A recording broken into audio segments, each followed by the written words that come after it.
정부의 자치분권 업무를 총괄하는 대통령 소속 기구인 자치분권위원회가 있습니다. 위원장님 안녕하세요. 네, 안녕하십니까. 네, 위원회에 대한 좀 간단한 소개 말씀 부탁드립니다. 네, 저희 기구의 공식 명칭은 대통령 소속 자치분권위원회입니다. 이게 자문기구고요. 누구한테 자문하냐면 이제 대통령님께 자문하는 기구고, 자문의 대상은 자치분권입니다. 근데 이제 오늘 자치분권에 관한 말씀을 자세히 나오겠지만, 지방자치와 지방분권에 관련된 정책을 수립한다든지, 또는 계획을 세운다든지, 또는 각 부처가 자치와 분권에 관련된 정책을 어떻게 했으면 좋겠다라고 생각하는 분야에 대해서 저희들이 권고도 드리는 이런 기구라고 보시면 되겠습니다. 그 자치분권은 문재인 정부의 핵심 공약이기도 하잖아요. 이 대통령도 연방제 버금가는 지방분권제를 만들겠다, 뭐 이렇게 공언하신 바가 있는데, 우리 사회에서 자치분권은 왜 중요한가요? 그 민주주의 기본 원리에 보면 이제 권력 분립의 원칙이 있는데, 자치분권은 중앙정부와 지방정부가 국가의 권력을 나누고, 그다음에 상호 견제하는 기능을 갖고 있다는 의미에서 중요하고요. 두 번째 측면은 규모의 경제에 따라서 효율성을 증진시킬 수 있는 시스템이기도 합니다. 그러니까 국가가 할 일은 국가가 물론 해야 되겠지만, 지방정부가 잘할 수 있는 일은 지방정부가 하는 게 더 효율적이라고 하는 게 이제 두 번째 그 이유고요. 세 번째는 저희들이 이제 정책적 측면의 중요성인데, 특히 이제 우리나라에 해당된다고 저는 봅니다. 수도권의 우리 행정구역의 면적이 11.8%인데요. 수도권에 거주하시는 분들은 지금 50%가 넘었습니다. 저는 이러한 부작용이 중앙집권 체제의 부작용이라고 보고, 자치분권은 이러한 현상을 치유하는 데도 상당히 중요한 그런 정책적 도구가 되지 않겠나 하는 그런 의미에서 상당히 중요하다고 생각합니다. 그 문재인 정부 이제 집권 5년 차인데, 그동안의 좀 성과를 소개해 주신다면요? 네. 우선 다른 어떤 정부도 자치분권 성과에 대해서는 할 말이 많은 정부가 되겠습니다. 첫 번째 성과는 지방자치법이 전부 개정을 합니다.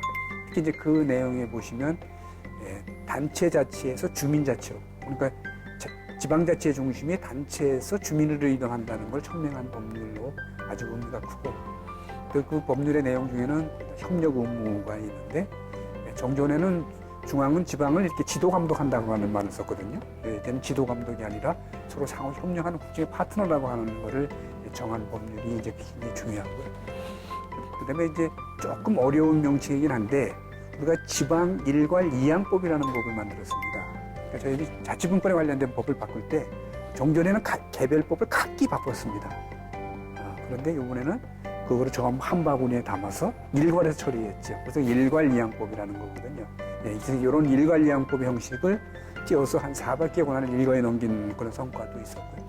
그다음에 가장 최근의 일인데요.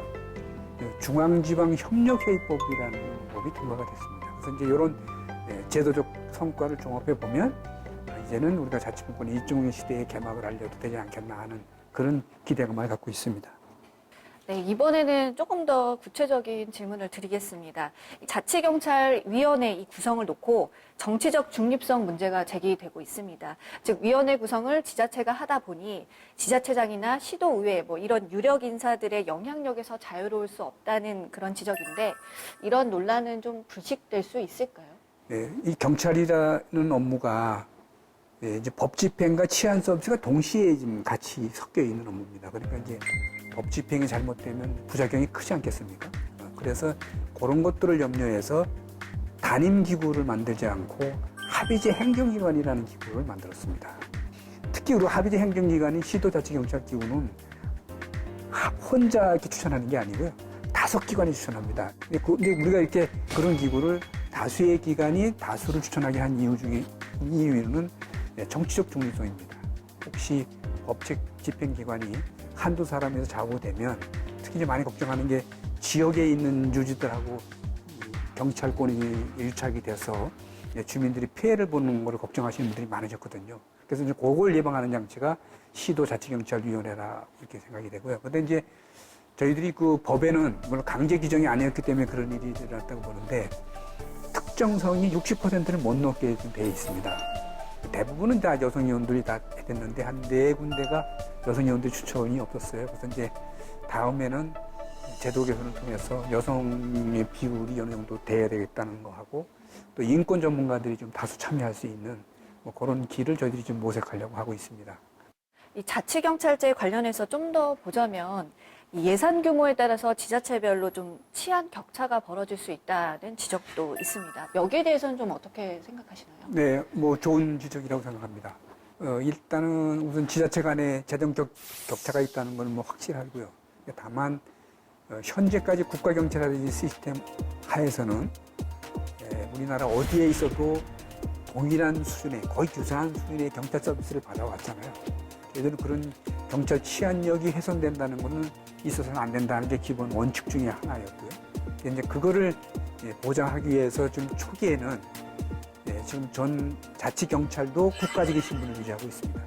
그러니까 국가직의 신분을 유지하고 있기 때문에 중앙정부가 인건비나 사업비를 좀 다 보장하니까 현재는 뭐 예산 지금 걱정하신 분대로 지역 간의 재정력 차이 때문에 생겨나는 치안력 격차는 없을 거라고 봐집니다. 네, 그 뭐 예산 문제를 조금 언급을 했지만 자치분권이 성공하려면 결국에는 이 재정분권도 같이 갈 수밖에 없잖아요. 그렇습니다. 네, 이 중앙과 이 지방 재정의 불균형 문제를 해소하기 위한 보관, 뭐 구체적으로는 좀 어떤 게 있을까요? 문재인 정부는 국세와 지방세의 비율을 보고 국세와 지방세의 비율을 바꿔주겠다는 게 공약이었습니다. 그래서 종전에 문재인 정부 출범할 때는 국세와 지방세 비율이 8대2 정도 되고요. 10% 지방소비세를 2019년도, 2020년도에 각각 4, 6% 올려서 10%를 올렸거든요.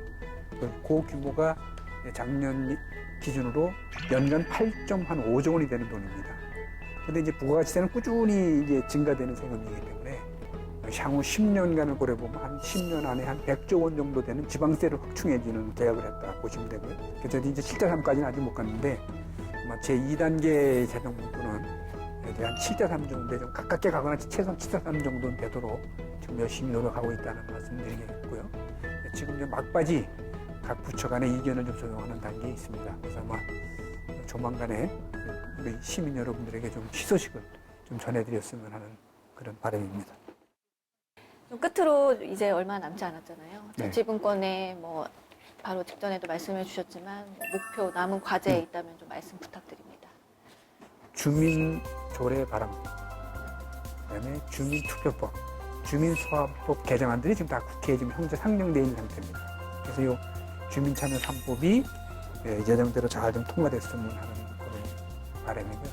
자치분권이 입동 시대가 되면 주민이 주인이 되는 시대니까 주민 주권에 맞는 그런 자치분권 환경을 만드는 일이 지금 나머지 제 임기 내에 해야 할 과제가 아닌가 이렇게 생각하고 있습니다. 네, 오늘 말씀은 여기까지 듣겠습니다. 네. 네, 감사합니다. 네, 감사합니다.